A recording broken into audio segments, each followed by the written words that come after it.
Sadiq Muhammad Budama is my name.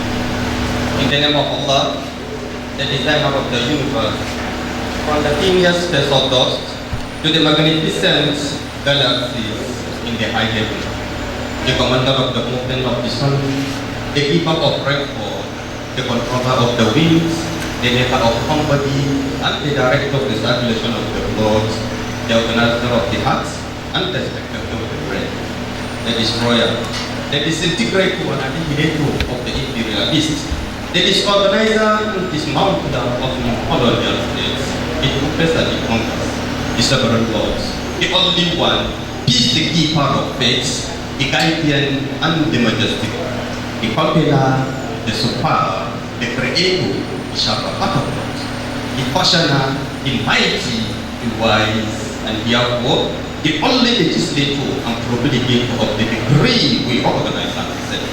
Praise be to Allah, most high of grace and peace. He created all, including man. To man, he gave us special place in our creation.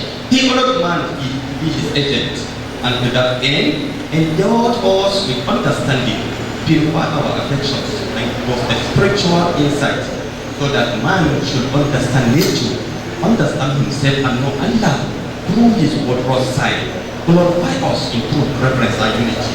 Our Lord, make us all servants bowing to their will, and of our progeny, people bowing to their will, and show us our places of the celebration of due right, and turn unto us in mercy. Ya Allah, acts of your forgiveness, guidance and protections. Protect our country Nigeria, protect our leaders.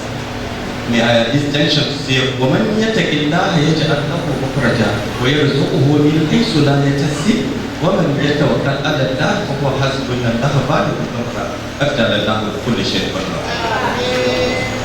Round of applause. Madam, please open prayer in the Christian way. Introduce yourself and go speak to the prayers. Good morning, everyone. I am Chinyere Ezemo, the founder of Tomorrow's Women Development Organization, an NGO. Let us pray in the Christian way. Can we please rise? In Jesus' name, in the mighty name of Jesus. Father, the all-knowing God, we beseech you this morning to come and bring preeminence in this program that we have come to deliberate on the issue of tax. Tax is recognized in the Bible. So your children have gathered here this morning to talk about tax, how it is important to this country, how civil society, organization, and churches or other institutions could be paying taxes to support this country. My Father and my God, you know we don't know it all, but we beseech you to be our God, to be our guide, to give us the good direction, to teach us that which we do not know, to help us to learn, to give us wonderful deliberation, to learn from each and every one of us, because we have gathered as sisters and brothers. We will live here in peace, having known the right thing to do and the right action to take. So I pray in Jesus' mightiest name. Amen. The man who's put all of this together to make it possible for us all to be here. He is the man in charge of the Initiative for Leadership and Economic Watch in Nigeria, and this is a laudable workshop with regards to taxation and compliance, not just by Nigerians but by corporate bodies in the country. He is Ambassador Splendor Agbonko. He is Ambassador Splendor Agbonko. He is the Executive Director. Please, let yourself come. Rising ovation, please. Let's just try. Standing ovation, people. He's going to give us a welcome address, tell us why we're here, then we'll delve straight into the program, meeting. Thank you so much.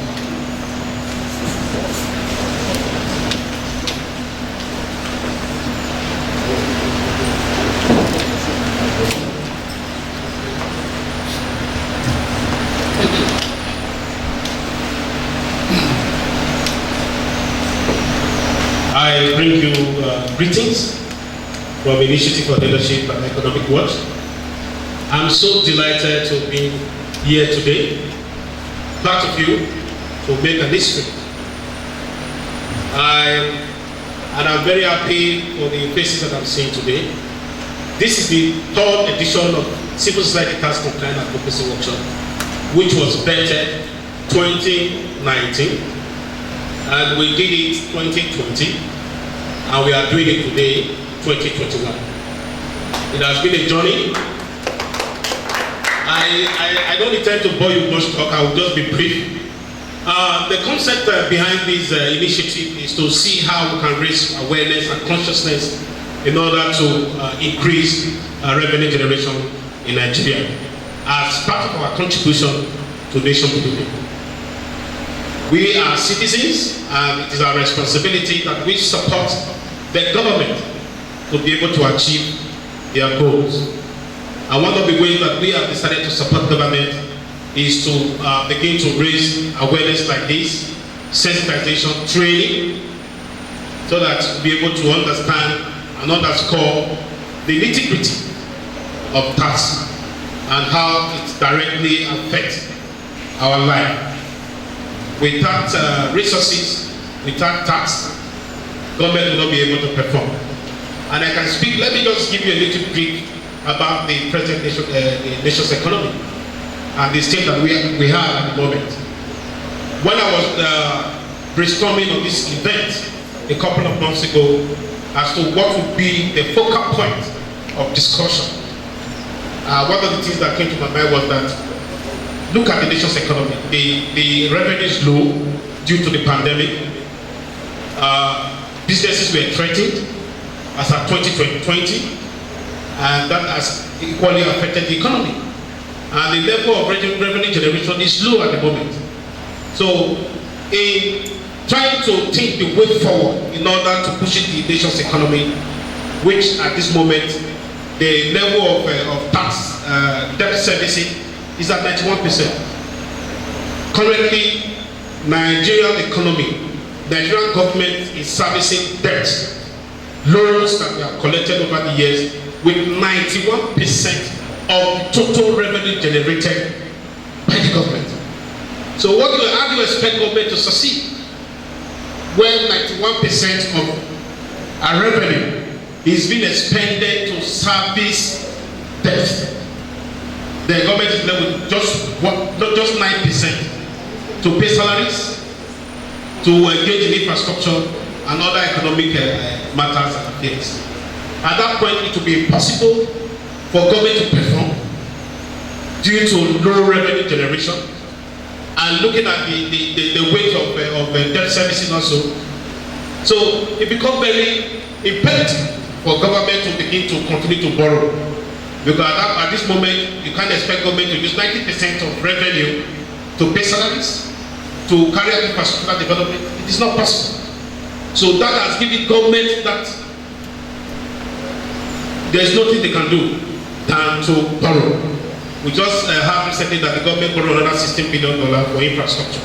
Because that's the only way government can survive at this moment. But at the internal economy level, which we are looking at as civil society organization, we are seeing how government can internally raise the bar, expand the tax base, and cushion the effect of the debt service by increasing the revenue generation to 30%. In the event that the revenue generated is 30% increase in 30%, it means that the 9% that is left over would have been jacked up to 39%.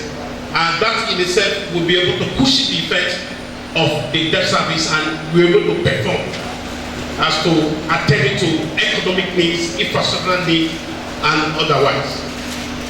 It is on this note that we sat together as the local organizing committee to look at the team that is best fit for this program.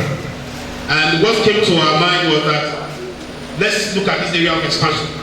The theme of this event is expanding the nation's tax base through increase in citizen tax compliance, concerted effort from tax stakeholders for the nation's economic growth amidst COVID-19 pandemic.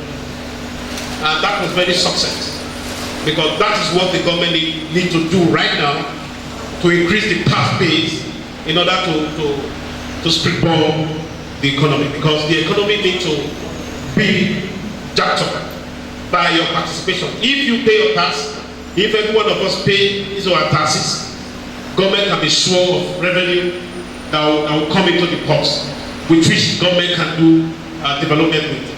So on this note, I want to appreciate the delegates, the civil society organization, the press, and His Excellency, who has come here today to honor this wonderful event, Ambassador Sunday Balogun Igileme, the president of Igileme Charity Foundation. You are welcome, sir. And his entourage, Mr. Richard Oladimeji, the chief of staff to His Excellency, and a very wonderful, dynamic woman standing there for the cause. I sincerely appreciate my humble colleague in the civil society world, the person of Comrade Dominic Ogabu. He is a man that has been on my side. He has been behind this program. I can tell you, I told him yesterday, I said, Mr. Dominic, you are the lifeline of this event. He was laughing. And that is the truth. And he has demonstrated it over time. Even immediately he came, there was a need that needed to be sorted. Immediately he sorted it immediately. That's why we are here today. So he's a wonderful person and I respect him so much. He's the Chief Ogabu Dominic. You are very welcome, sir. And also I want to make a very special welcome to my very wonderful friend, the National Board for Technology Incubation.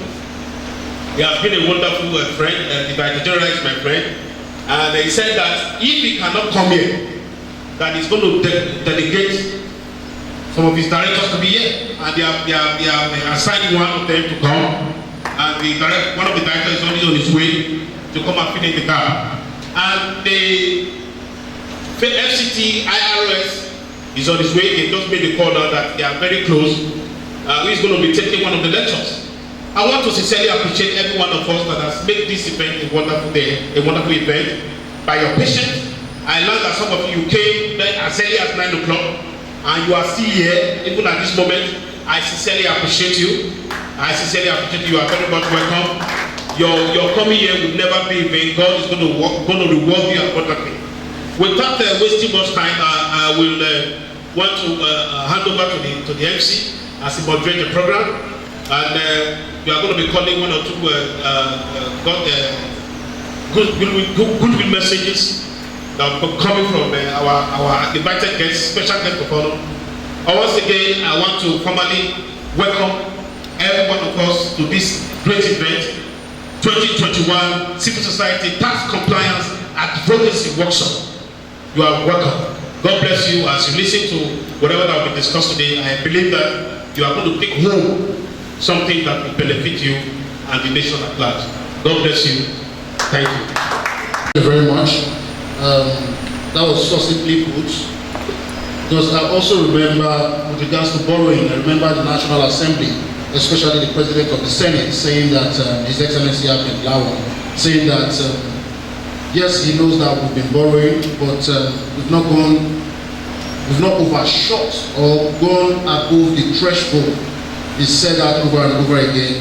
He's also said that borrowing to build infrastructure is not a Nigerian thing. That most countries do borrow because when you build infrastructure, it translates to provision of jobs, and it's on the long run, it's for the betterment of the economy.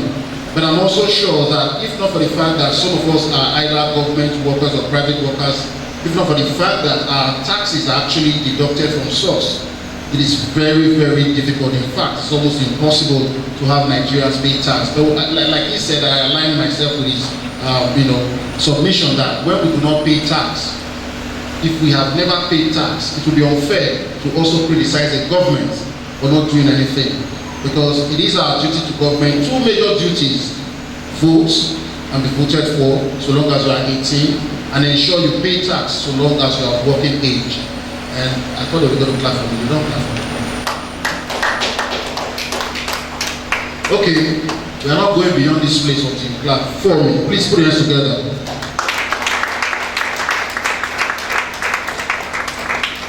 Some people still didn't clap. How will this country move? Just clap, you won't clap. All right, we'll go straight to good messages before we take the very first lecture. I'd like to invite to the podium to give us his good message. Please, I hope we had an agreement, an understanding that it's going to be very, very short. If you get an opportunity, please stay within the time allotted. For good messages, this is going to be just 2 minutes. First off, I'd like to introduce Comrade Dominic Ogakwe for his good message. Round of applause. Thank you very much, moderator. You are doing a great job. Ladies and gentlemen, let me welcome all of you to this all-important national assignment. I like to call it a national assignment because it is in the spirit of patriotism. MC, my name is Ogaku, not Ogakwe. Thank you very much. The truth is, in 2019, when this initiative was vetted, we saw a need. We discovered that there was a pending issue, and you will agree with me that to build a nation, you need patriots, not people who pay lip service, whose attention is only to criticize government. There are a lot of people who are evading tax in this country. One of the basic challenges that government has is the fact that people are not accountable. You see, while we were driving here, a friend of mine made an observation.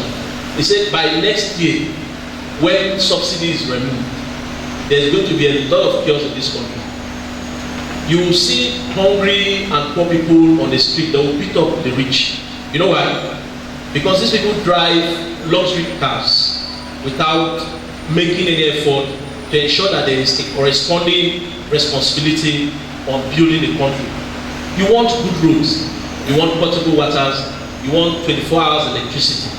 But what is your responsibility towards achieving this? You just sit back and try to imagine that government will have to do magic and bring these facilities to be. That is a great disservice to our country. I want to commend Ambassador Splendor Agbonkolo for being consistent, for finding a need in our national history and trying to fill it. You will agree with me that if we are talking about a very pedestrian issue that is actually not in the favor of Nigerians, you see all will be jam-packed. But when you are talking about critical issues of compliance, there is actually a lukewarm attitude by all and sundry towards issues like this. But the truth is, in life, when you discover a need, stay there. Try to fill it, and that's what Ambassador Splendor Agbonkolo is doing. Please, can you join me and give me a resound innovation? If possible, rise and let us celebrate this young man. It is an uncommon feat. It is an uncommon initiative. Please a round of applause for Ambassador Splendor Agbonkolo. You are doing well. Thank you very much. Thank you very much. You may take your seat. Let me remind you that the issue of compliance is a national issue. It does not just end with the initiative for leadership and economic watch. After you leave here today, I will expect you to have a different understanding. We are going to have the experts come and tell us what are the gaps that is missing, what is the missing link in compliance. Why is it that people are not complying to tax issues? And when that is done, I want you to take the gospel. Let it be the gospel on your lips that as long as you are using facilities of government deserves to take the right tax from you. Part of what we discovered 3 years ago is that a lot of people evade tax. How do they do this? They have a lot of people don't even account, they don't even try to, there is no nominal way to actually ascertain what you earn. These are some of the issues that we have. And I want to bet on you, I call on you to be true patriots of this country. Try and pay your tax. Be responsible towards government. So that, like what you say, the issue of government borrowing, don't forget that as they are borrowing, they are putting future generations into the debt profile. And that is going to affect us in the long run. For every patriot, for everyone who loves this country, the best thing to do is to pay your tax. Thank you and God bless you. Thank you, Dominic Ogakwe. Well said, really. talking about patriotism, I think one of the major things former President Olusegun Obasanjo did for this country was, he was able to, what's that word now? When most of our borrowings was able to waive most of them because of his relationship with other countries. I mean, if that had not happened, we have been in dire straits. And like he said, next year, the subsidy thing is going to be removed completely, and it's going to be really tough. So it's only natural for those who earn 1,000 naira to pay more in taxation than those who earn 100 naira. So how do we do compliance? And that's the major reason why we are here. Moving on with the goodwill message, I'd like to invite to the podium His Excellency Ambassador Prophet Sunday Balogun Igelemi. He is the Executive Director of Igelemi Foundation. He's going to pronounce that name very well. Yes, thank you.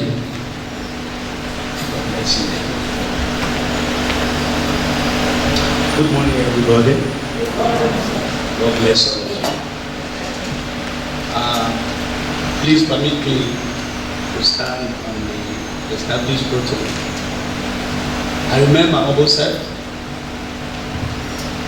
Ambassador Sunday Igelemi Balogun, the chairman of Igelemi Charity Foundation. Hallelujah. Why I said hallelujah is because I am a prophetic man of God. You know, that's why we never speak my talk. So any gathering that does not involve God is not going to succeed. I bring you a solidarity greeting on behalf of my lovely wife and my entire family. My wife is supposed to be here with me this morning, because of some circumstances that we all have been through. There's something that we cannot keep behind. So I said, let me go there, then I'll bring you words, because this is a place that you should be supposed to be.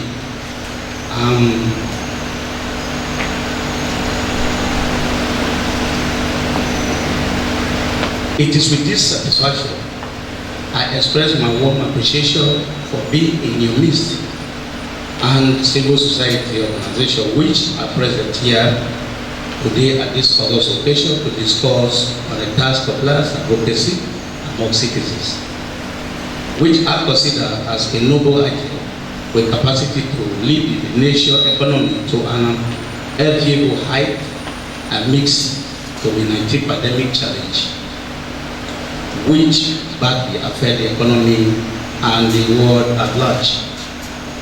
I believe with this initiative put together by Initiative for Leadership and Economic Growth in Nigeria, being to draw awareness of tax compliance, to increase the citizen consciousness on tax compliance and economic implication of avoiding tax, which will help increase internally generated revenue and boost the nation's economy. As I note the courage of the organizer of the noble event for taking the bold step that has taken the workshop from one edition to third edition. May God continue to strengthen you for the good you are doing for this nation. For being assured of my total support. I am going to support this initiative with the grace of God.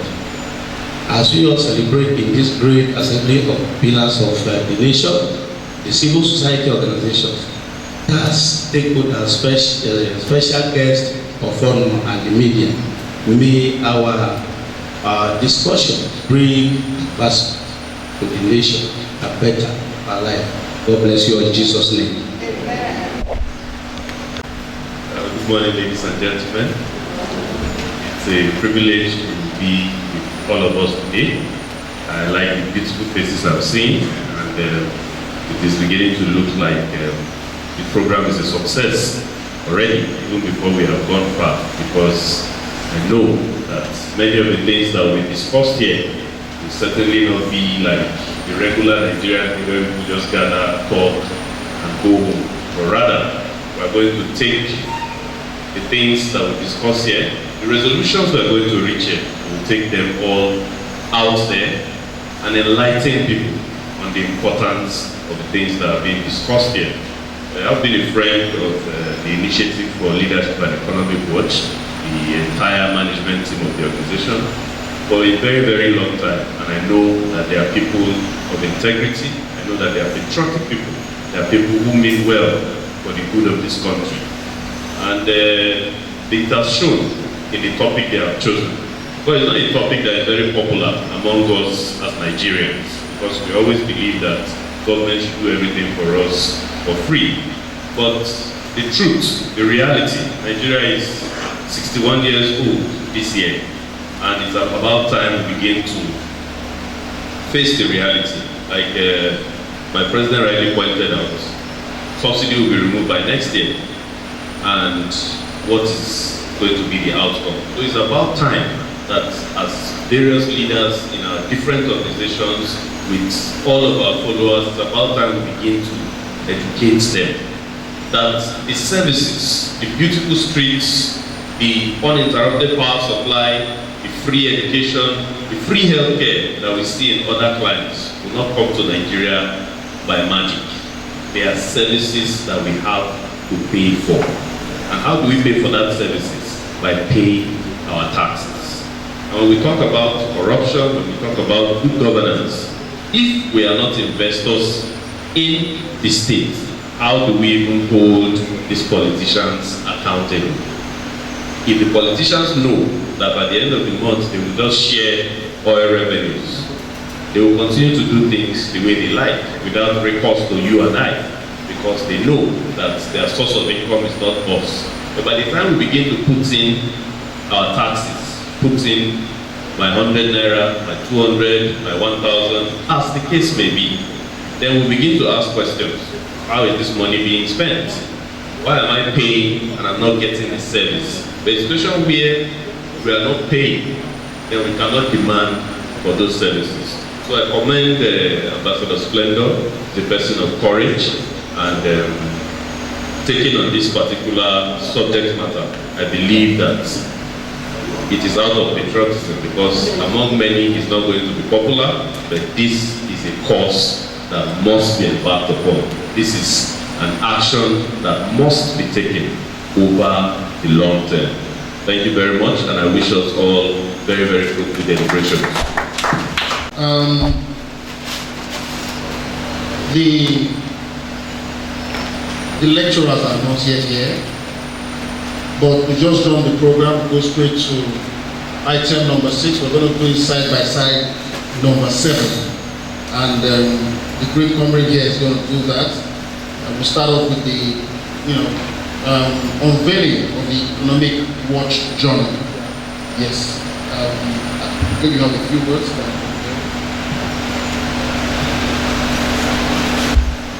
Good afternoon, ladies and gentlemen.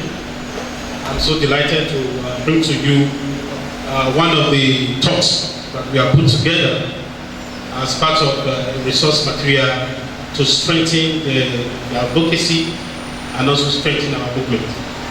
And during the course of planning for this event, we sat down the local organizing committee and we looked at areas that we can really stir up in terms of the information dissemination, the proper way we can put information across. And one of the ways that we considered was to bet this initiative, which is going to be betted today. It is called Economic Watch Journal. Economic Watch Journal is a journal that covers all areas of the economy. It's going to be coming to you quarterly, while we're going to be updating the society with the updates of the Nigerian economy, and see how we can promote peace and development of society through this content that we have. And we decided to say, okay, today will be a wonderful day, a noble day for us to formally unveil it to society, so that from this point we can begin to move forward with this intellectual property. Once again, I want to appreciate your patience, and I will hand over to the MC as he talked a little on late, then we'll call one of the persons to come and make a statement on the Economic Watch magazine. Then we'll move on from there. Thank you.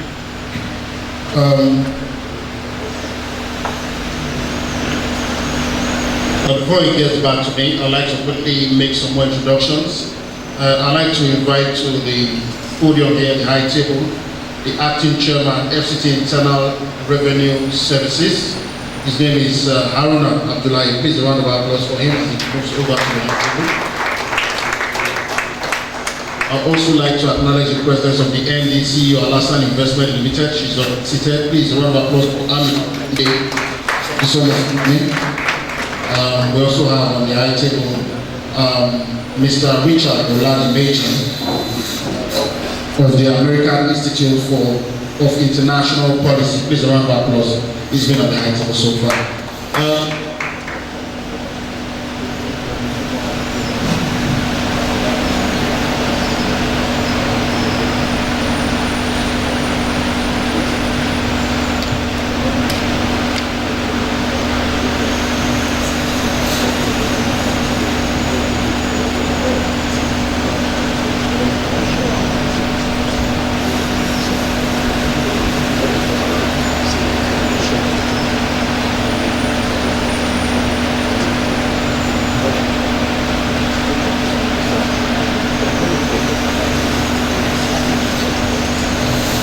Alright, thank you very much. This is a must-have. The Economic Watch is a must-have for individuals, stakeholders, CSOs, rich in content, and of course it will also enable us to understand the need for us to pay tax, to carry out due diligence as mandated by the Constitution. I know he's just coming in. He's able to, we wouldn't want to waste much of his time because he's a very just like us. So it's going to be our very first lecturer. That means we're skipping back to the item that's just below number 5, special lecture. It's going to be a lecture on citizens' tax compliance, the key to expanding tax revenue generation for economic development. The FCT and ROS perspective. We're going to be doing it side by side, due diligence to this of the Economic Watch. Please, the sound man, we need the sound man. Let him come and maybe change the battery or something. So we're going to do that. In fact, we're going to be doing 3 things at the same time. We're doing the Economic Watch, and of course we're doing the presentation of tax compliance advocacy, 10 commandments. This presentation is going to be done right away, and as soon as this presentation is done, the acting chairman of the FCT ROS would give us that lecture. So please come over to the podium, Mr. Haruna Abdullahi. And Comrade Spendo Agbo will do the presentation, then he takes over. The lecture is just for 15 minutes. Thank you.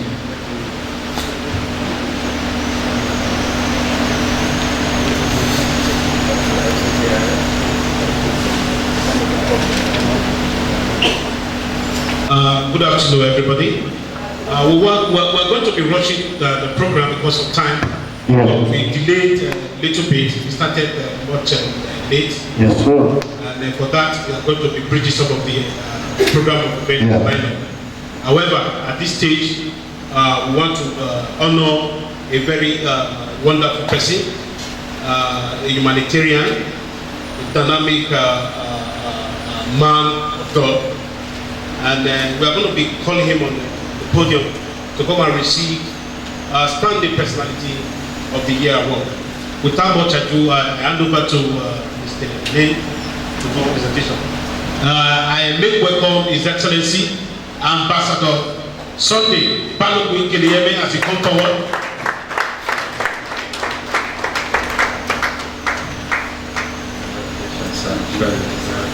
Much more.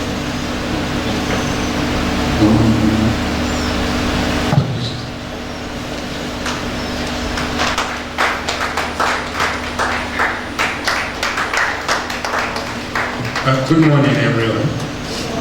Good morning, Your Excellency, members of the IGO. I'm sure there was a protocol that had been established, so hopefully I stand on that protocol. So just a quick one. I'm representing the FCT Internal Revenue Service. I'm currently at the moment heading the organization. But I felt it was quite important for us for FCTIRS to show its presence here. I've not been around, just came back last night, and my director tax reminded me of this program an hour ago, and I said it's quite important for me, even if to just drop by and wish the organizers well, and you can proceed with the organization. But I could probably need to say one or two things. One, the concept of expanding increase or tax base through citizens' tax compliance. It is key for us to understand as people, as individuals, as society, we have to pay taxes, our own share of taxes. People tell me that we pay all this money, we don't see it on ground. But that's not the point.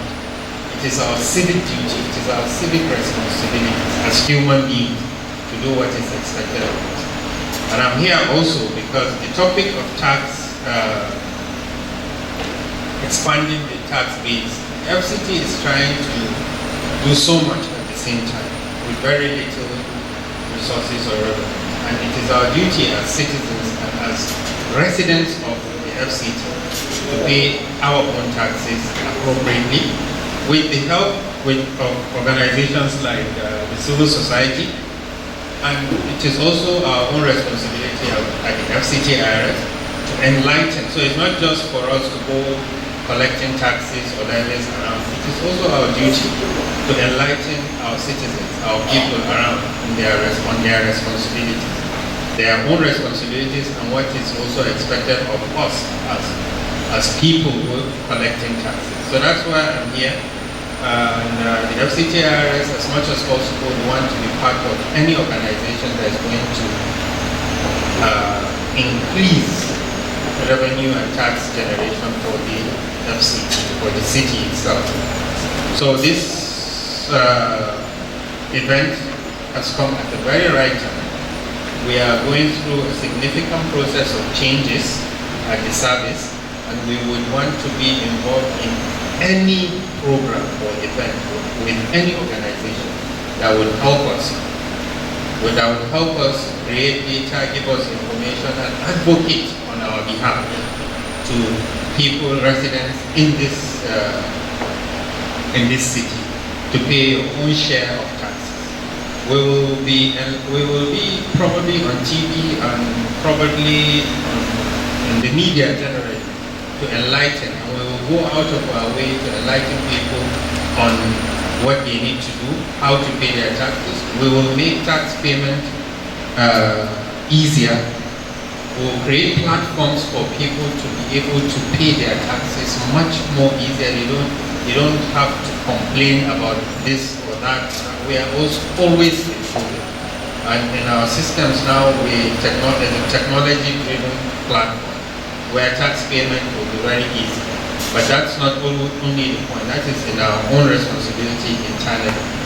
But we'll make provision to enlighten people on their own responsibility, to pay appropriately, to engage. We are opening offices in almost every part of the city to make it easy for people to come into our offices. The technology platforms we are providing are also there to make you access us without coming to the office. So it's not a lecture per se, this is just a quick statement I wanted to make, and to thank the organizers for this, and to let them know we will always be around, be there to partner with them moving forward, as long as it will involve anything that will help the service and the city. And we as individuals also do what is right and what in our civic responsibility. So thank you very much once again. I would have to apologize that I would have to run, but I made sure at least I came to show solidarity to the as our major stakeholders and practitioners probably. So thank you very much, and I wish you all the best doing so. Thank you. Yes,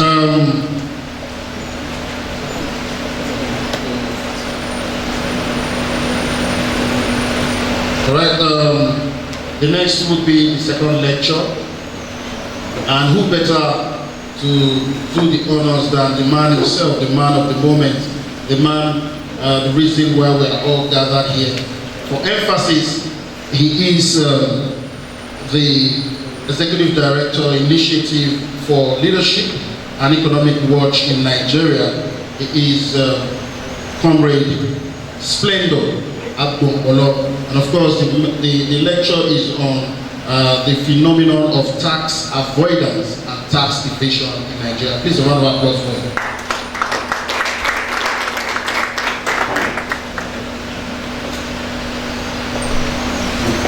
Thank you very much, Mr. Fide.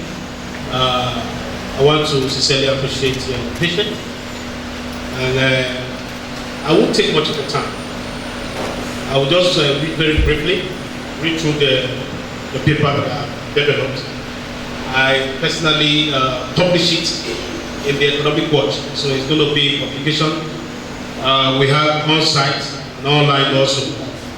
I will just read very briefly so that we're able to understand what are the issues with regard to tax avoidance and tax evasion. Tax evasion is one of the very critical aspects of crime in society, and people tend to avoid taxes because they feel that the government is not doing enough for them and there's no need for them to pay taxes. The base of Nigeria's tax system and tax evasion, tax avoidance. Two things used for those who violate tax law, even though both terms are used interchangeably. The antipas, the act which leads to penalty, is tax evasion. And I'm going to be looking through why tax avoidance and tax evasion in Nigeria.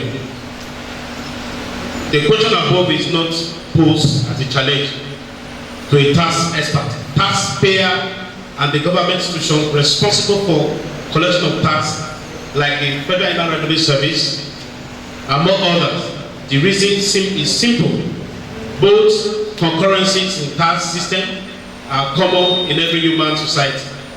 And in Nigeria, there are many factors responsible for tax avoidance and tax evasion. Why do people avoid tax? Is one thing that we have to understand. Given the level of infrastructural decay and lack of access to facilities, lack of better life due to failure of governance, an average taxpayer believes that deduction of certain percentage of his income or her income by a government that is not living up to expectation is a waste. Basically, the taxpayer is not getting something of value in return for the government for paying tax. And this is one of the things that make people avoid tax very critically. When they look at the infrastructure, when they look at the effort of government as to the economy, what it has benefited them, they tend to avoid tax. They don't see the need to pay tax because of that singular reason. Corruption and mismanagement of revenue.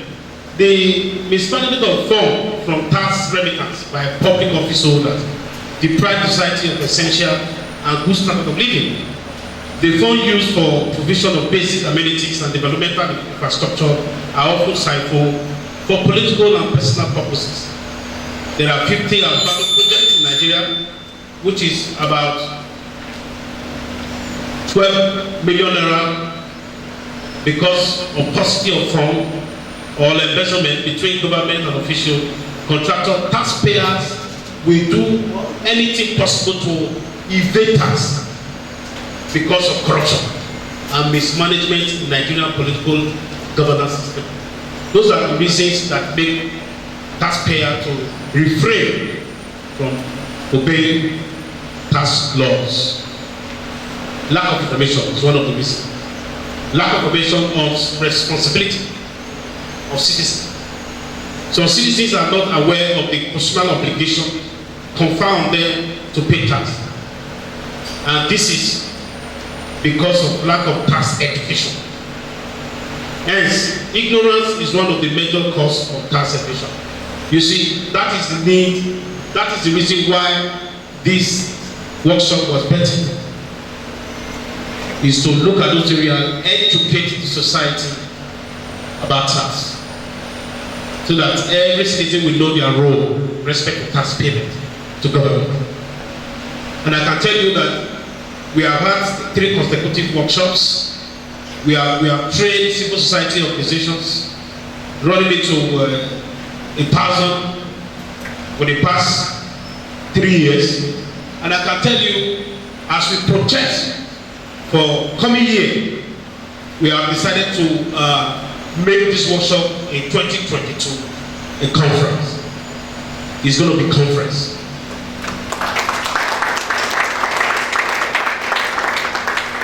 In 2022, it will no more be workshop, it will be conference.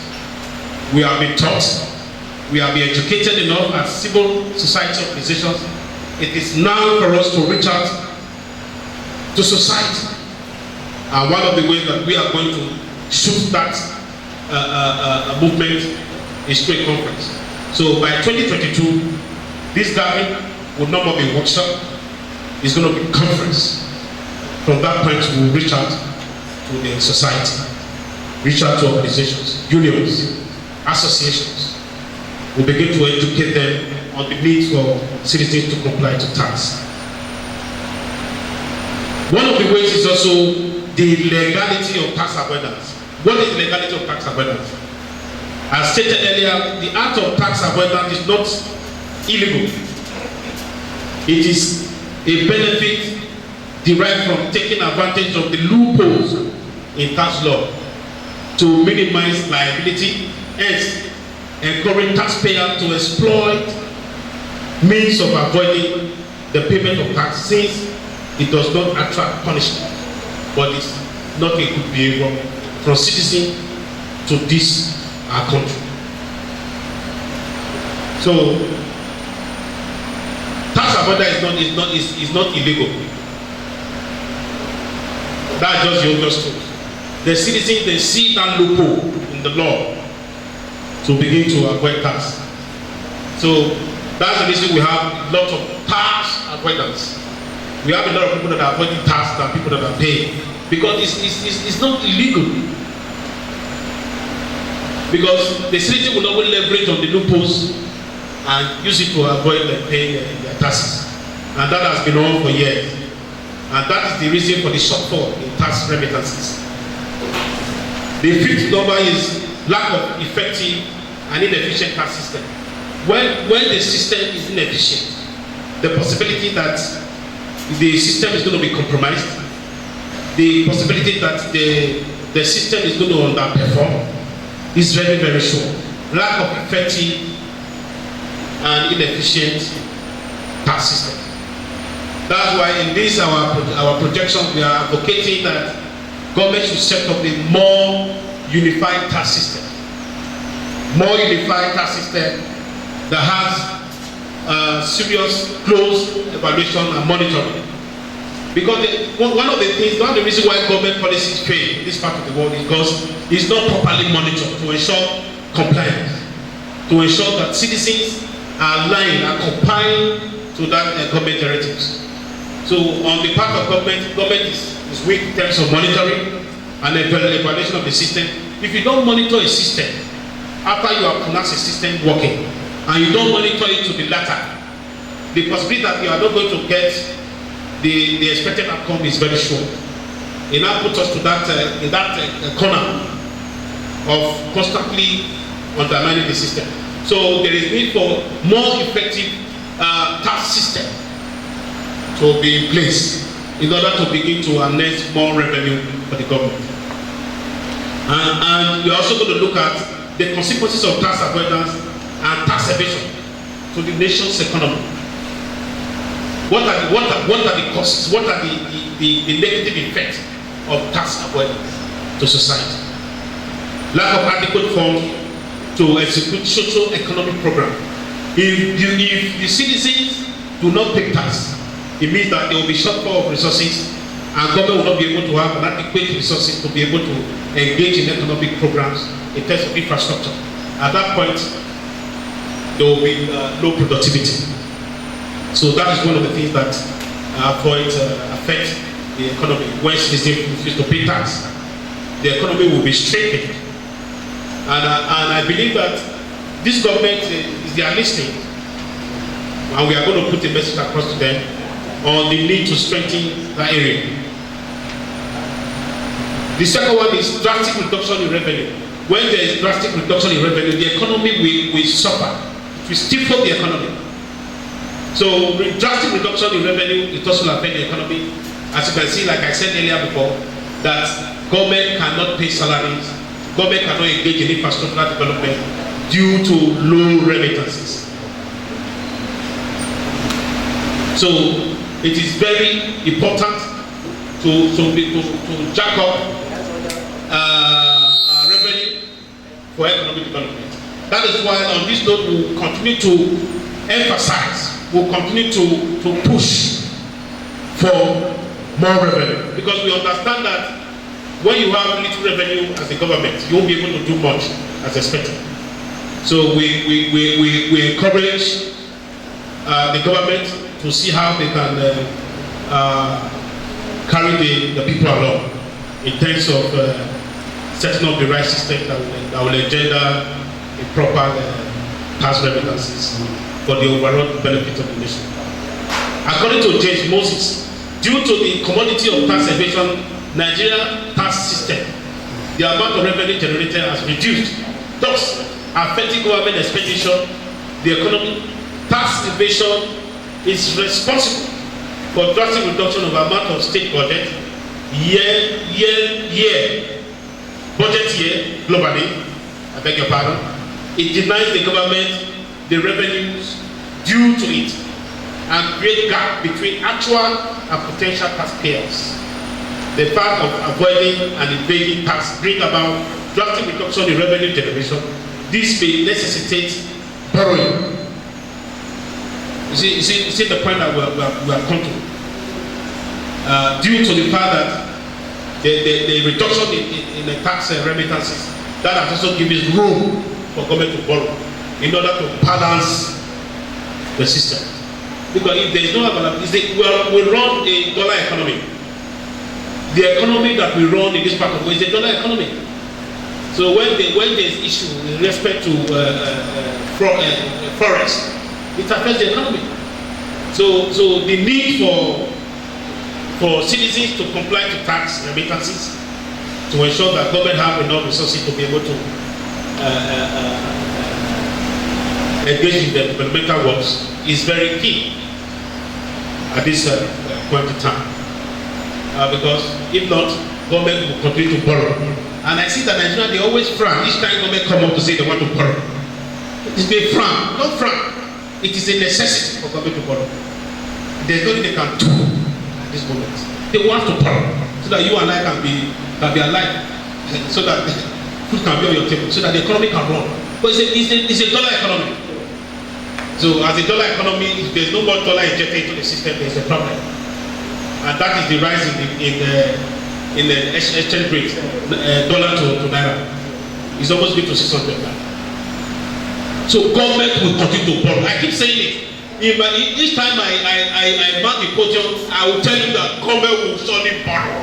They can't stop borrowing for now, because there are no indications that there are systems already in place that will push it in effect. There's no projection yet as to by next year there's going to be increase in revenue generation, and that is going to push it in. So we are going to the level of borrowing is going to be low. I can tell you that this is the highest borrowing we have ever had in the recent time, $16 billion. It's on your head as an individual citizens of this nation. Somebody was telling me the other day that they have calculated the money that China is owing, Nigeria is owing China, and everybody have their share equally. That is the truth. We are running a borrowing economy. And it's very grave to run a borrowing economy. one of the grave aspects of it is that when you rob Peter to pay Paul, when those money that is being borrowed does not go into infrastructure development, that will bring about a return on investment. At that point, it becomes so messy. when you are taking from a point that you are not adding to it, there's a problem. And that is the system, that is the situation that we have found ourselves. We keep borrowing because there are no systems put in place. I would have expected by now our borrowing would have been low. Now we used to borrow high. In 2021, the borrowing is low. It should get lower year to year. Let's say the next 5 years it will have been lower to the lowest point, where you and I can have a fresh breeze, because we are choked already by the loan. Whether you like it or not, we are choked by the loan, but the loan is collected on behalf of the citizens.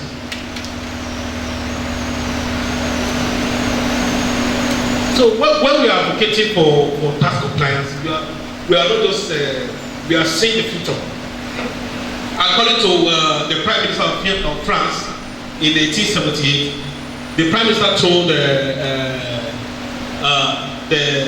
the King of France, Louis XVI, and he said that the people's expectation is that government should provide infrastructure, and it also beholds that the citizen give the government the necessary, the adequate support to be able to provide security, to be able to provide infrastructure, to be able to provide all-round security for citizens. So it's a symbiotic relationship between the government and the people. Because if not, the backlog, the workload that will be on government, it will be too much. Now, as of February this year, the debt service was 89. I'll be monitoring the system. The debt service was 89%. As of September, it rose to 91%. And by January next year, maybe must be 94, 94, or 93, as the case may be. And that will be unprecedented. Now, this borrowing that we are borrowing now is going to trigger more service of debts. You are borrowing 16 billion naira. That means by next year, the amount that you are going to use to service that additional debt that have been handed is going to trigger. So I can tell you by next year, we are going to be maybe 94, 95% of the total revenue generation that is going to be used to service debt. So the need for us to begin to push this advocacy to the every nook and cranny and bring government attention to it, to this sensitivity of the economy. It's very sensitive at the moment. It's very sensitive. So that is why we saw it ahead, and we said that since 2019 we have been advocating the need for government to increase their tax base, because we know that that is the only way government survives. That's the only way government survives. That's the only way government all over the world survives. It's not as if Nigeria is the only one. That's how you survive by tax. In Europe, it's at 28%, 30% tax. Look at all over the world. If you look at their rates, their tax rate, Nigeria is even low compared to Europe. That is, even in Algeria, it's 26%. In Algeria, it's 26%. So government cannot survive without tax. So that's why I feel very disappointed when I see the level of government detention, the way they look at tax when we are trying to drum the support for them. They don't cease to look at it as one area that is very key. This that we are doing is the government that's supposed to be doing it. Government is supposed to be expending resources for tax application. There's no tax application in this country. And the backlash of that inability is what we are seeing today. Is a backlash already. There's no tax education Throughout my years in the institution, I never knew what is tax. It should have been at that level, at the tertiary, at the secondary level. Let it be part of citizen education. Let it be part of citizens' education. Honestly. Well, I want to really encourage government. I want to call on government. I want to employ government. I want to employ government at this moment to see tax education as a priority. They should not joke with it. They should not even think about it. They should go ahead and begin to devote resources to employ CSOs who are ready across the nation to engage local communities in terms of this that we have vetted since 2019. We believe that the government take that swing, the revenue will catch up.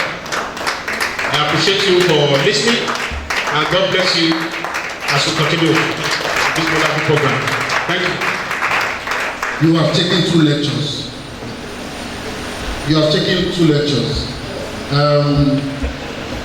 Let's quickly do a Q&A. Just ask a few questions or comments.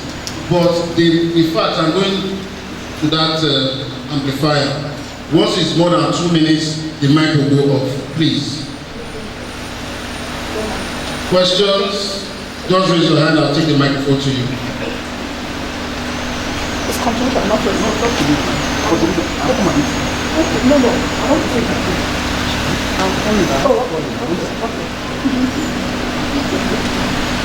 Question, right? Okay. Question, that's 2. No, that means I'm not the first one. All right, go ahead. Please make it. Madam, I'm in charge of this program. Please sit down. Yes, just calm down. Make it short, no preambles. Just go straight to the question. Thank you. Thank you so much for the opportunity. I'm so happy for the last statement he made that there's not enough sensitizing the economy as in the whole nations about tax payments. It's true. Because let's say, for instance, I'm coming from this reform now of education. Students from primary school should know that paying taxes are necessary. Then our churches also should know that paying taxes are necessary. Like this type of program should not just be here. It should be done from the secondary school level, even primary school level. Children should know that it is necessary to pay tax. Because from what we are seeing, the indices are right.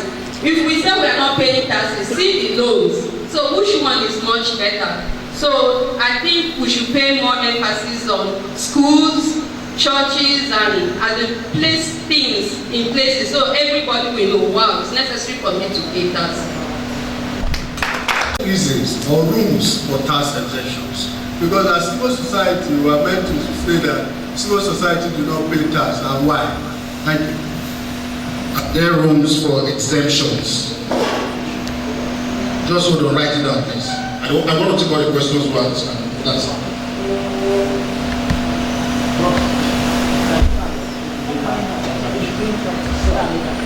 All protocols to be observed. I would say that the presentation was quite interesting and enlightening.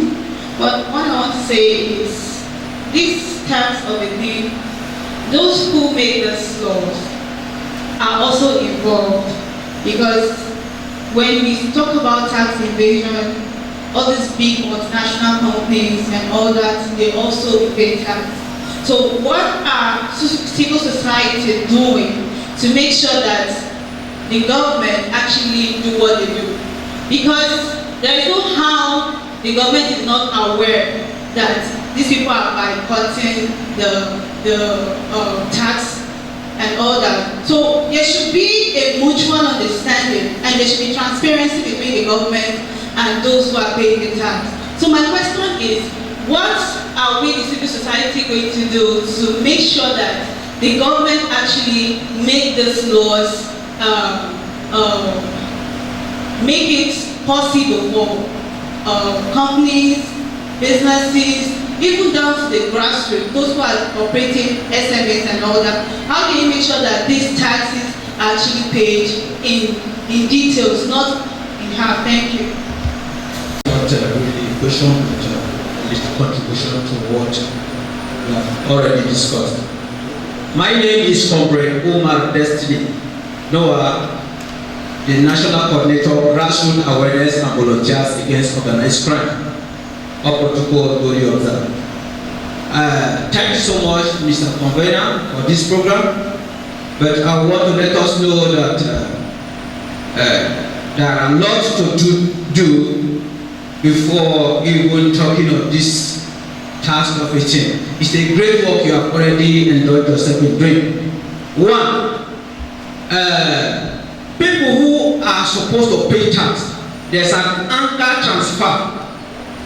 That is one of the reasons people are not paying tax. Anchor transfer of responsibility in the part of the government. This morning, I went to my own farm, and the beans I planted on a very large farm, the headsmen finished everything this morning. Now, if there's a tax I have to pay, what do? Because of the anger on myself already, will I still go to say I'm paying the government? Because I believe the government should have protected my farm, my own very farm this morning. So there's an anger transfer. So let us see how we are going to deal with the source of anger that is prevailing. In that way, you see that people will comply to taxes. And moreover, in Nigeria, if you are a worker, even from the recharge card you buy up to the toppest of the thing, of all of the things we buy, there are taxes on it. There are taxes. So the government should be very, very sincere. And with the society, we are very, just as you say, I'm an NGO man, but each time you come to the government, they'll think you have come to collect money. They never know we want to help them. God bless you. Good afternoon and this afternoon. Yeah, what all of us have said is very correct, especially what my sister said. My brother, I want you to listen to me. I want to face you. What you are doing is a very wonderful job. I must commend you. But I think the crowd of the people you are talking to is the wrong choice. I will say this because I'm a member of the civil society organization. By coming here, I was expecting you, to lecture us on how we can network with government to make sure that the issue of tax is being carried out in Nigeria. Take for instance, we travel. When you go to America, for instance, you open an NGO, you get your 501. Government is expected to be giving you a grant. They cannot give you a grant when they see, as a citizen of US, you are not tax compliant. You cannot just run an NGO when you don't have something to do. You know it. Some people that have foundation, that's why they steal money given to us in sub-Saharan Africa and other developed world. They send money to us because they make money from their profit, from the profit margin they have in their company or organization. That is one aspect. In Nigeria, the only people that pay this tax, the only time we pay tax is just like you said, when we recharge our card, when we go to, what is that, the name of that big company? Not right.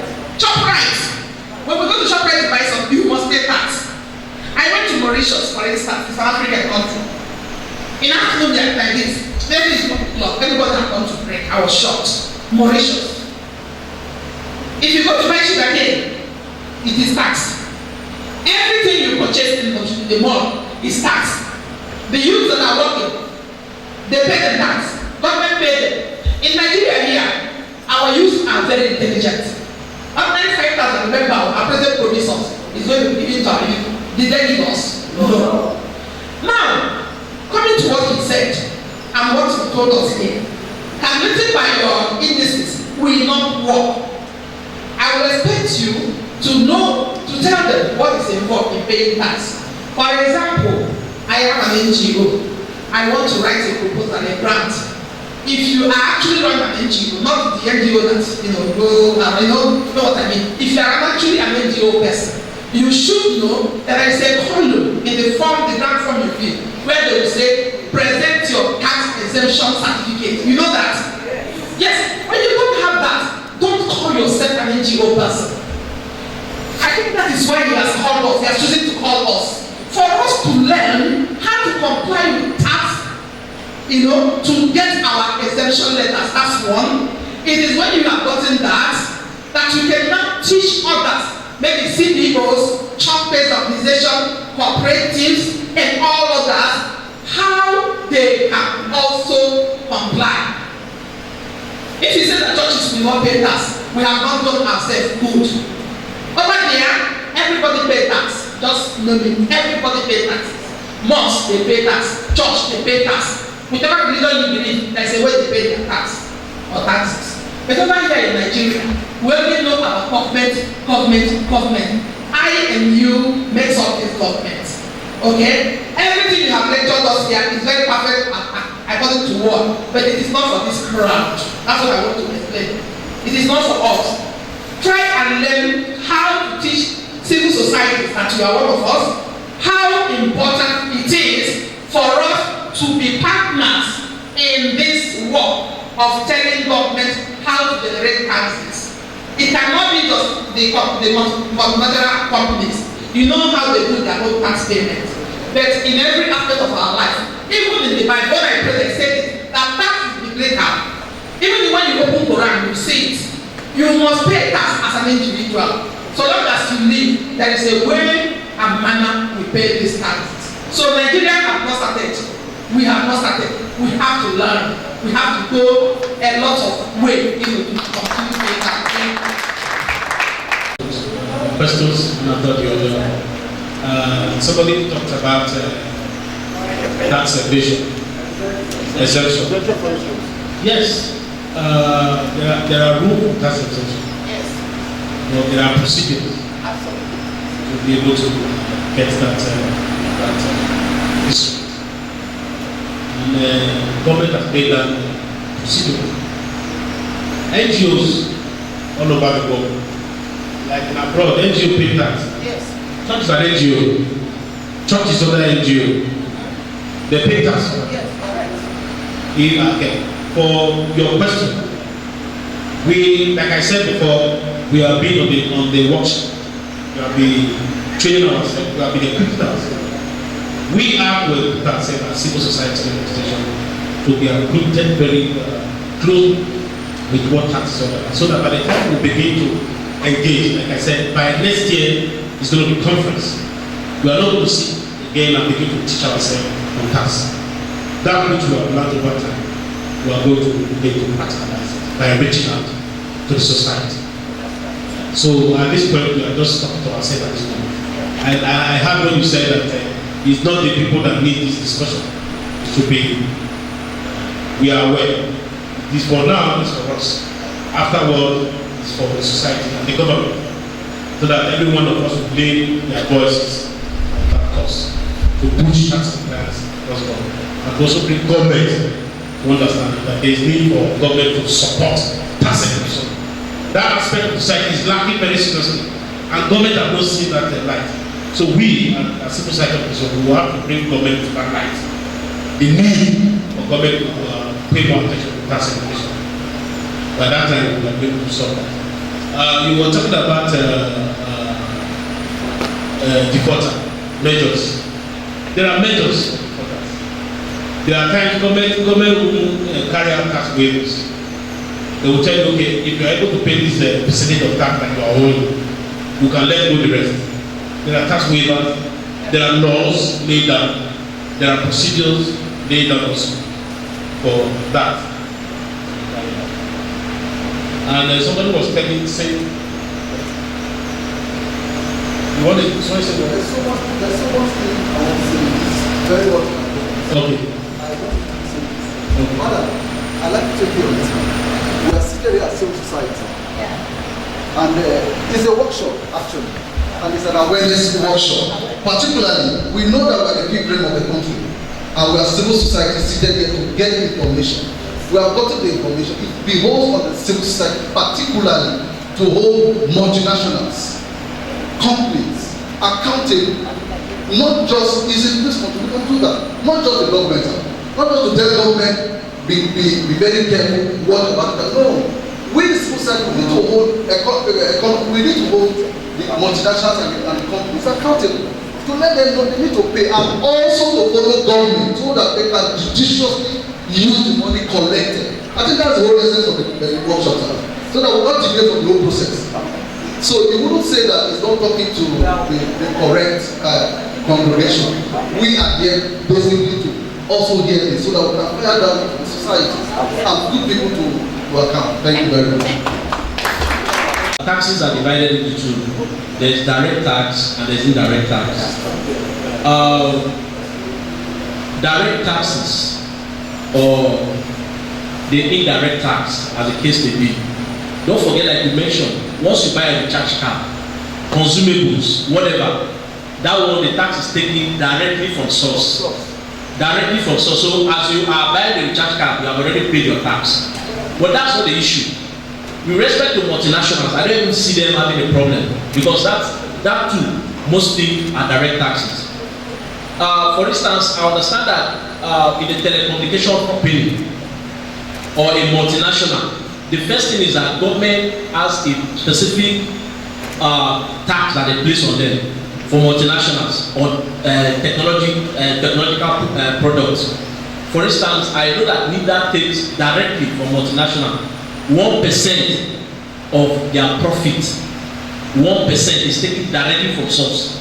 Now, part of the basic challenge we have is that most times it is Nigerians that are having the problem because we don't declare assets properly. We use luxury items, luxury cars, we live in big houses, and most times when government try to want to tax you on these issues, you begin to look for where and say for what reason and all that.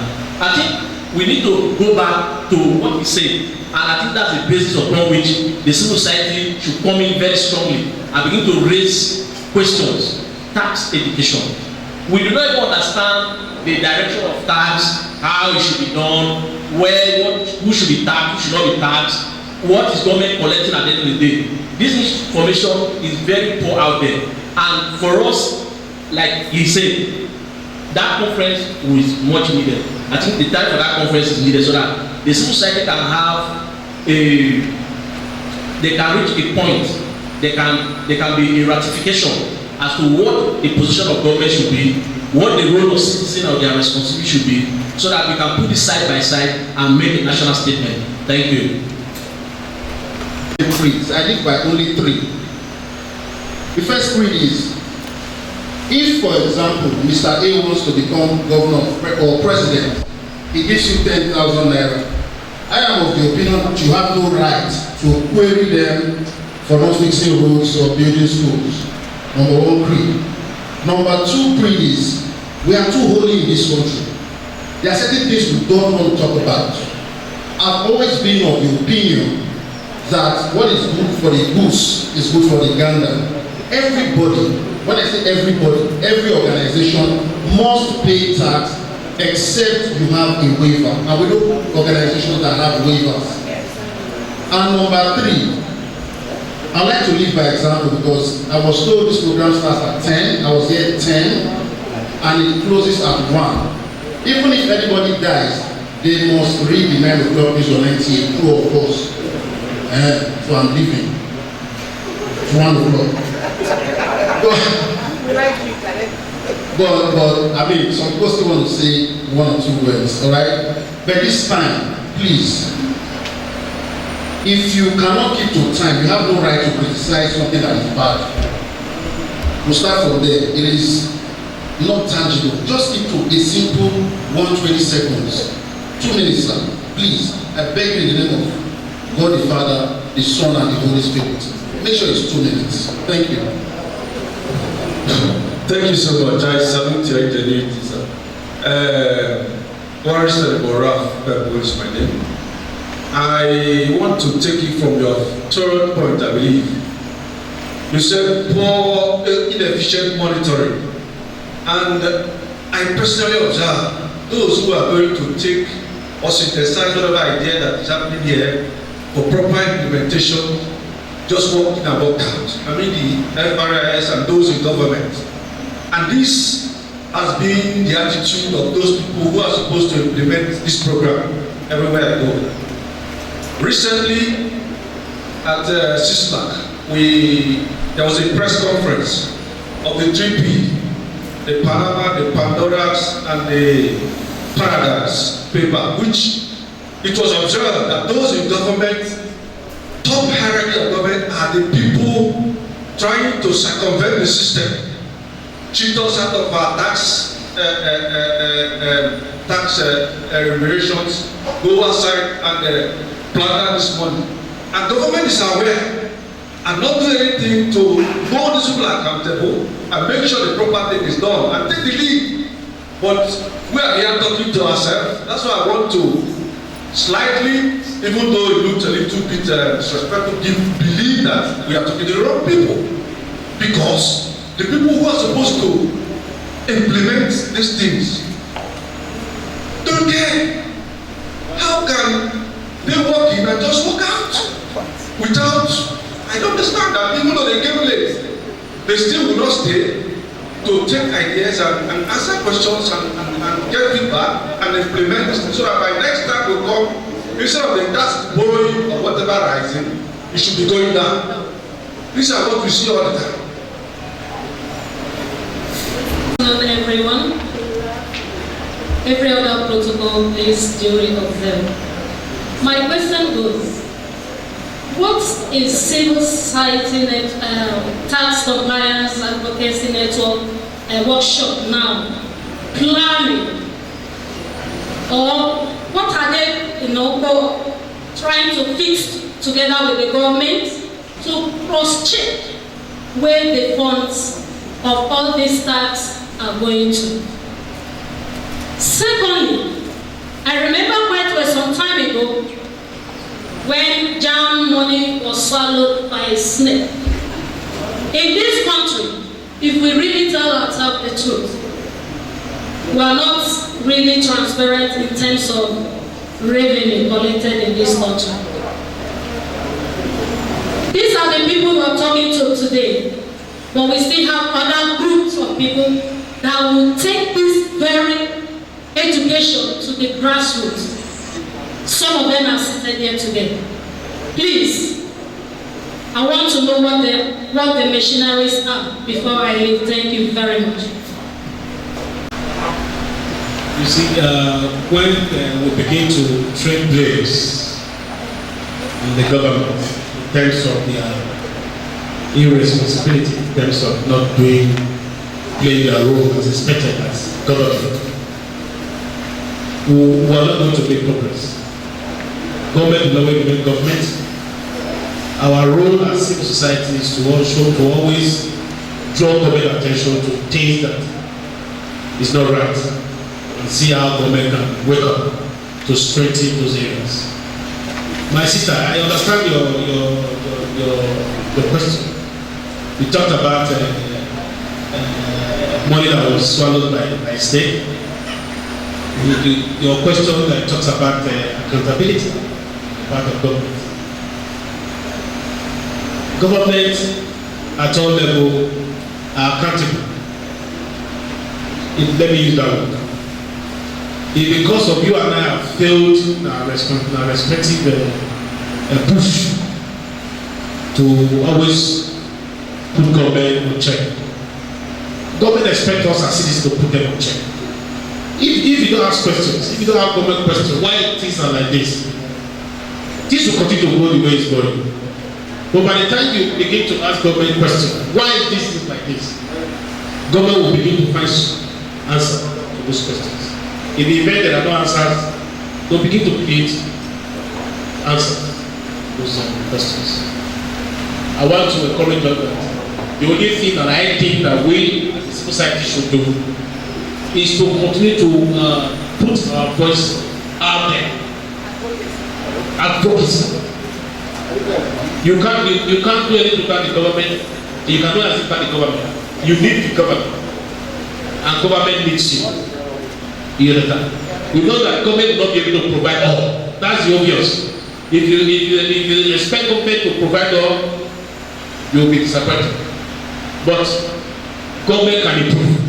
you can begin to encourage government to improve on their plans, improve on their policies, improve on whatever they think that they have for the society. They look for it everywhere in the world. And that is the role that we will continue to play as civil rights activists, as spirited Nigerians that we are, to help the society grow, to help government wake up from their slumber, to do what is right, to better society. I think if we begin to work and push towards that direction, we'll come to a point of where you yourself will be proud of government. Are you ready? And I believe that government is going to listen to us. Some of these things that we are articulating today in this place, we are going to articulate them in the community, and it will be ready to write to government all of these concerns that we have raised today in this hall. And government will hear it, and I tell you that they are going to make decisions with them. Thank you. We just have a few more awards to present, and then the next will be presentation will be made by Mr. Thomas Nafe of the National Board for Technological Incubation, and the award is for Mr. Mohammed Sheikh.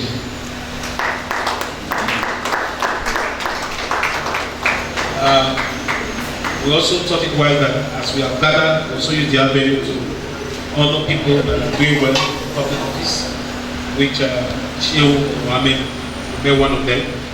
He's a very dynamic young man that is growing, and there's need for us to encourage him. And on this note, I want to invite Alhaji to come forward. Alhaji Mohammed, come forward. Come and receive this honor on behalf of Mr. Mohammed Sheikh, a wonderful man. And the award that we are giving him today is Outstanding Administrative Leadership Excellence Award 2021. So I hand over to the representative of the MPTI to formally make the presentation as he reads the award. Today,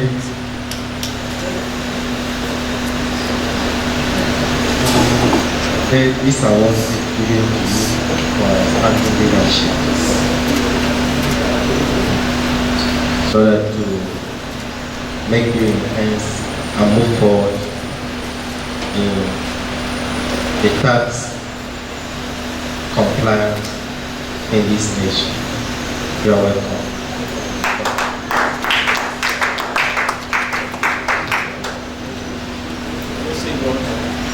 Okay. Thank you. My name is Alhaji Mohammed. I'm receiving this award on behalf of Mr. Mohammed Sheikh.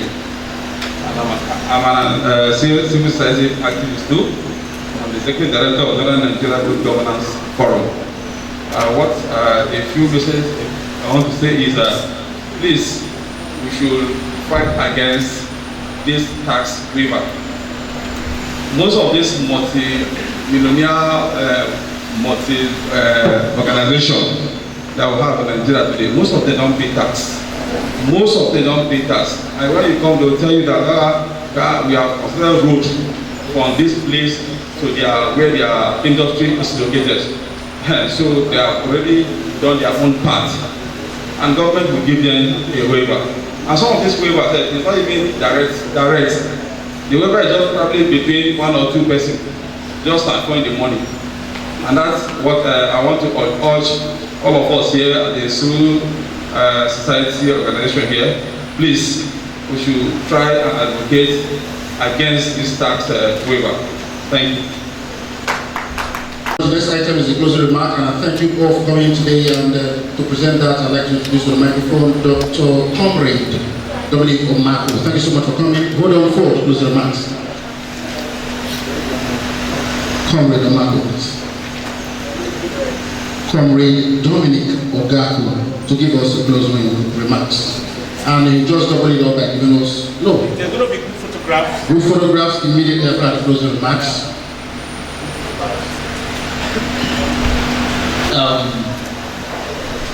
Thank you very much. What is the best way to end an event of this nature? but to say thank you to all of you who, out of your busy schedule, was able to make it here. Let me say one thing that is profound. There is a growing need for the civil society community to go arm in arm, shoulder to shoulder. The easiest way for a nation to go downward is to destroy the fifth realm of estate of that nation, and which is the civil society community. Without being biased, as a practitioner, one of the first things I've noticed is that the civil society in Nigeria is beginning to behave like the media. What do I mean by that? You know, the media is about people who pays the piper, dictates what. But the civil society is not supposed to be like that. It's supposed to stand for what is just, what is true, what is honest, what is transparent at every point in time. We are deviating from that mandate. We are almost beginning to behave like the media. The media is free to behave that way because, you know, they are in business. We are not in business, we are in nation building.